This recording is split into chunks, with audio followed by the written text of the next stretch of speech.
Hello, YouTube. We are back for the attack for Mike Night Tiger's Thrilling Comics. We have to get this book done. And as you may recall, last upload, I was making my pulp in order to match it up as best as possible to Mike's book, so we can basically finish it and do the leaf casting. Now, it's really not in the best shape, obviously. You can see that. So I was a little unhappy with this pulp, and I wanted to try to match it a little bit better, and I thought what we can do to match it a little bit better is whiten it up a little bit. So how did we do this? How did we whiten it up? And that's what we're going to do now. We're going to check out the adjustments that I made, and we're going to see whether the adjustments that I made are correct. So here we go. This is my blender, and the pulp that I made in the previous upload has been sitting in the blender for weeks, a couple of weeks. And then what I did was I added some white, and let's see if we can get it out. This is the white that I added right here. It's been soaking in the blender, and I added a few more pieces of white pulp, just like this. And the white paper that I use when I try to adjust the color is acid-free sketch paper right here. Okay, acid-free lightweight. And this is what I use for white. I also use it for tan, and you have to adjust it. So I think this white that I put in, here's another piece that I put in, so it will just show you the amount of white that I put into the pulp in order to try to adjust the color and fine tune it. So what are we going to do now? What we're going to do now is we're going to mix up the pulp with the white that I added, and we're going to do a test circle, and we're going to dry it out, and we're going to see if me adding the few pieces of white help the color match with the pulp. Now, I use newsprint in conjunction with acid-free paper, whites and tans, but my base is always newsprint. And I feel that newsprint gives the best texture and the best surface when it's dried after I press it with Rame or Hollytex. And usually it's Hollytex when you do the leaf casting, because it's smoother finish it will get. So let's blend this up a little bit. For those of you who may be noise sensitive, I would recommend covering your ears right now for a little bit, because we're going to blend it up.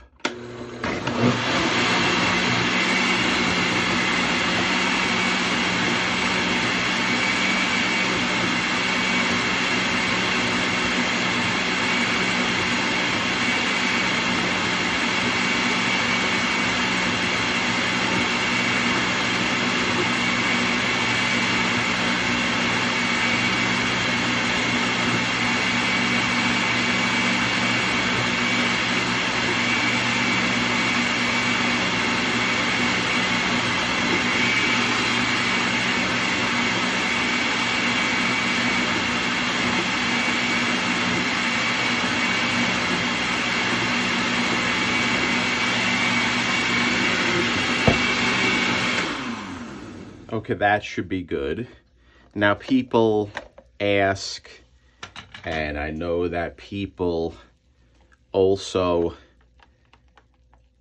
are leaf casting a lot of books I see online. I am a member of a comic book conservation community page. That's Liberty Hill Comics and a few other channels that started it. I believe it's Liberty Hill Comics who started it. And they talk about things. They talk about leaf casting, cleaning, and leaf casting is getting popular, I see. And there's a lot of guys out there and women who are doing it. And that's great. That's wonderful.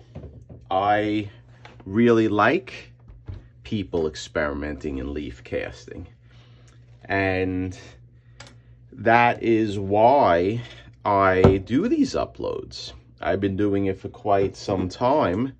And I hope that by me doing these uploads, it helps people who want to experiment. There's more than one way to do it. Not every way is a correct way. There's different methods. There's different processes in doing it. I like my process, and I fine-tuned it, and I think I'm very happy with the results when I do leaf casting. And I see that sometimes when people do leaf casting, or they attempt to do leaf casting, they just fill in a section of paper loss, and that's it. For me, I am of the belief that those repairs sometimes do not last. So when I do repairs, I like to overshoot the pulp so that it goes on top of the existing paper as well. So let's check this out. Let's see. Let's do a little circle. Now this is on a piece of holly text right here. And this is how I do my test patterns. And hopefully the white that I put in will alter the color enough so it will be matching a little bit better than what was first made with this color. Okay. Now, people also ask, how thick do you put it on? Well, this is the consistency that I like. And sometimes I do put a little bit more, but I like this consistency when you're doing it, so it looks sort of like oatmeal. Okay, that's a good analogy or a good way of figuring it out. It should look like oatmeal if you poured a little oatmeal onto a paper towel. It should be bumpy, but right here, I can tell you this little section is not thick enough. So I would put more pulp there if I was doing the leaf casting. So let's put another piece of holly text over, and let's see if we can get some of the moisture out. Because then what I'm going to do with this, and look at that, look how much water comes out. And I can really just squeeze the paper towel, and look at all this water that came out of it. See, that's why you need to use a suction table. That I feel is the best way to do it, because the suction table will pull down the water and make it dry faster.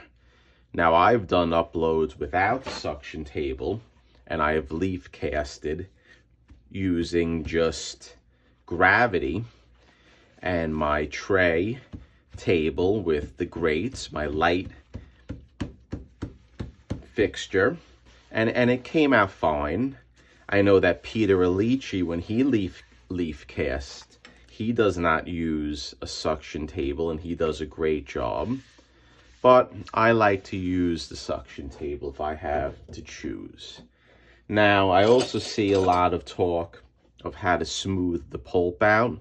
I use various methods. One of them is a spoon like this and go back and forth.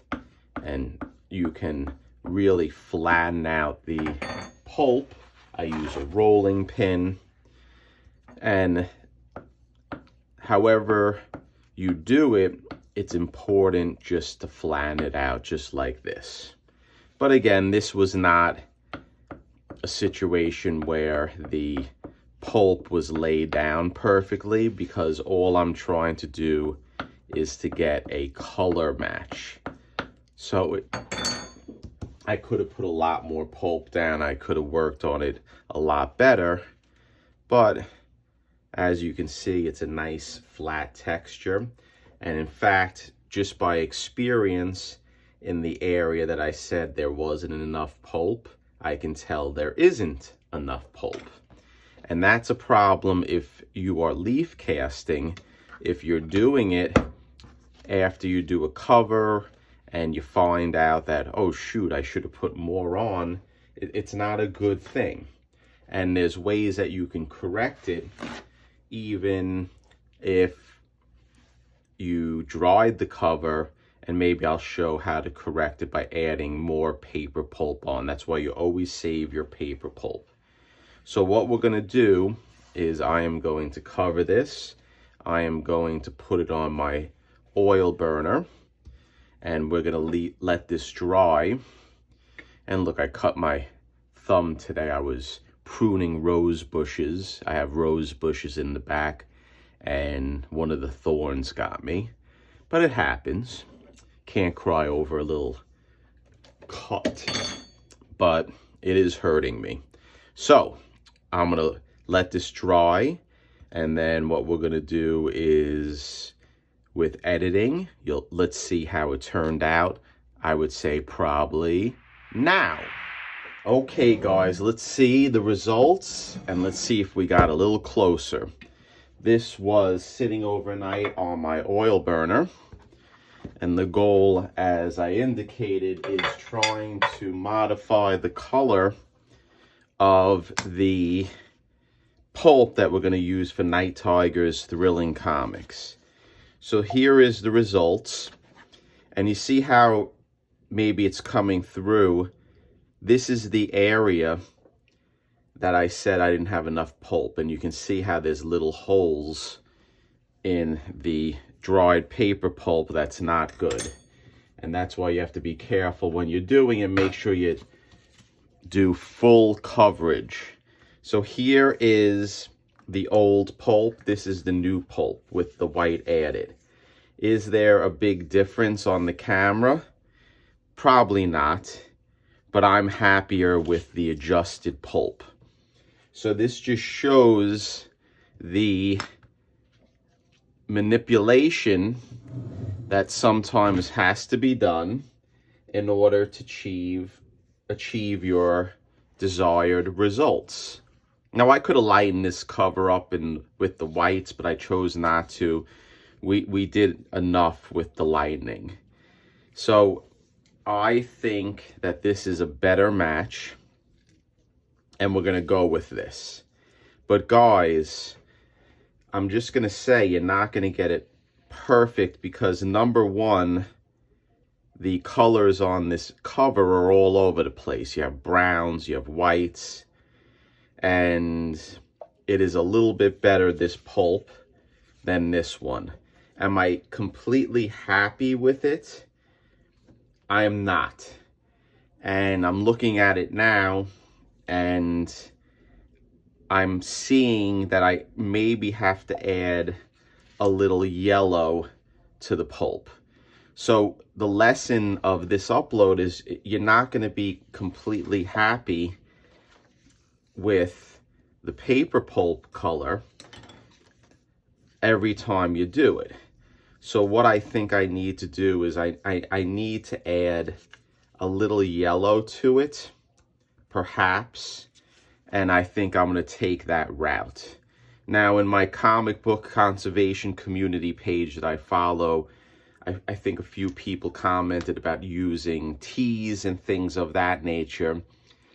For interior pages, I've used teas to dye pulp, but you just have to be concerned using additives such as teas, acrylic paints, or anything like that, because you don't want to run the risk that you bleed over to the book, because a lot of times those colors that you add will not stay in the pulp and they may bleed over, and if that happens, you're wasting your time. Okay guys, that's it. I'm going to tinker with the color a little bit more, and then after I tinker with the color a little bit more, next upload, what we're going to do is we are going to get going with the leaf casting. And I'll show you how I'm going to measure the leaf casting, where measure the two sides of the front cover in order to get the leaf casting job done the right dimensions. You just don't measure the width of the book open, the interior of the book open, because when you fold it, you're going to not have proper dimensions, and you're going to wind up having it where it is going to be a situation where the leaf casted cover may be short, and then you're wasting your time. So thank you for stopping by, and stay tuned.